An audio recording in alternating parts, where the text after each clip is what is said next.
Welcome to Happy Wolf Art and episode 13 of Medieval Comics, or comics concerning medieval topics or themes. This week we're looking at Beware of the Eye of Odin, published by Image. But before we get into that, I want to draw everybody's attention just briefly to my Instagram page, where I post a lot of art and information about my project called The California Kids. And there's various kid groups throughout California that have adventures and interact, and they turn into different types of warriors and have all kinds of adventures and conflicts and stuff. So if you're interested, check out my Instagram. All right, so let's have a quick look at Beware of the Eye, or the Eye of Odin. So this week, what I would want to do is give everybody a brief overview as far as the covers and what the story is, and then do a little bit of a review. Previously, I haven't done much of a review, and just say a few words about the internals of the book. So this series is a 4-issue series, and again, I mentioned it was published by Image, 2022, so it's fairly recent. And the first time I read the story, I was, in all honesty, slightly disappointed in the story. I guess I expected more. I wanted to know more about the Eye of Odin, sort of its history, lore, significance of it. And then the second time that I read it, which was probably about a year later, I actually enjoyed it quite a bit more. Still, I think one of the critiques is that they should have provided more information about this Eye of Odin, which plays a central part in the adventure. So this is issue 1, and I'll give you a quick look at the covers. Here's the cover for issue 1, cover for issue 2. Here's issue 3, and the final issue, issue 4.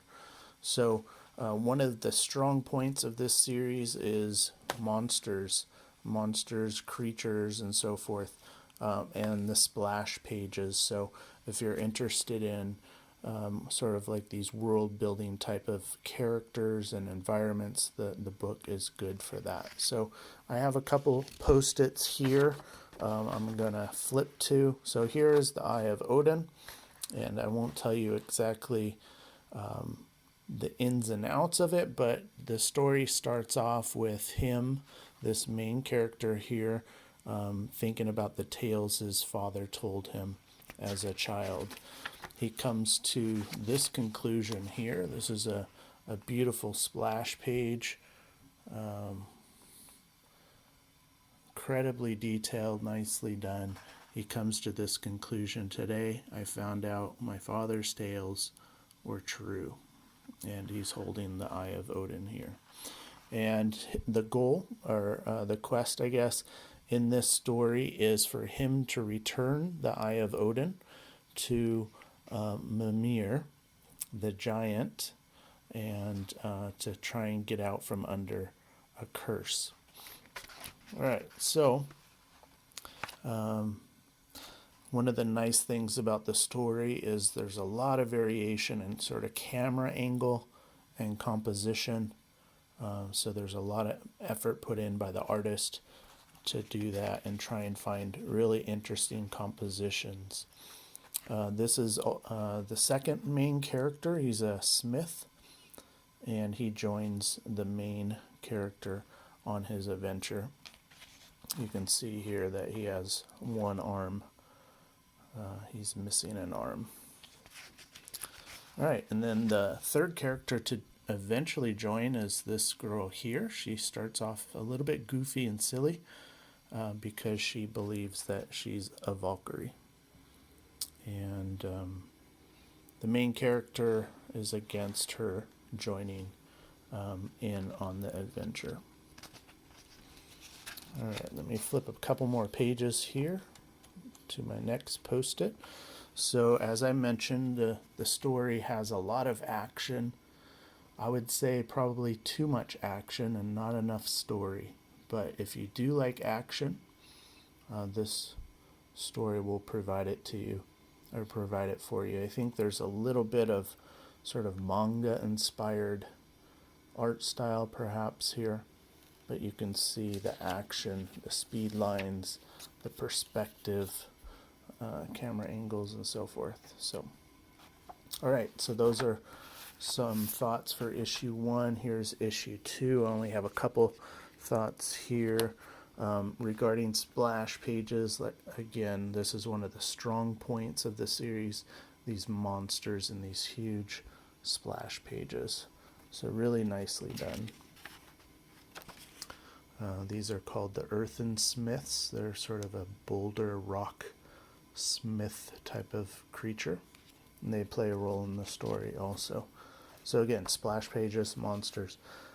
Issue 3, have a couple little points I want to establish. One of the nice things about each issue is that it starts with a recap of the previous issue. So this page and this page recaps or starts off where the last issue ended roughly. Okay, so it gets you caught back up to speed. And when you're ordering and buying these, when it originally came out monthly, these little intros actually help to remember what the story had progressed to. So, all right.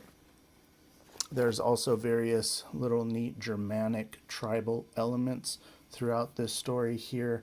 The main character has a sword that is powerful, even magical, but at some point it was destined to fail him in battle. And that's a trope from medieval literature. Warriors always either praising their weapons or complaining of the fidelity of their weapons in battle. So that point is also here. So here's another splash page. What I noticed on this is you have a very overweight Valkyrie. I mean, this page is so busy, your eye may not pick up on that. But you do have these little elements of sort of body positivity. There's also some diversity in the Valkyries. You can't have too many white or fair-skinned characters. And my personal opinion on that is cultural appropriation of a European tradition, and taking this modern idea of diversity and changing the cultural tradition.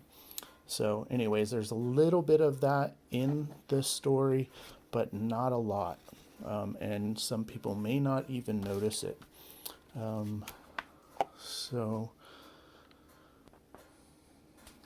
If you know the role of the Valkyrie as far as the dead, this scene will also be powerful and significant to you. And again, the environments are very powerful in this whole series. So yeah, that's roughly the end of the series. I won't tell you how it ends, but a little quick look back at the covers and the art style. And if you're interested in anything having to do with Odin and his eye and the giving up of his eye or the sacrifice of his eye, if you know anything about Germanic or Norse mythology, this series may interest you. So, all right, thank you for joining me.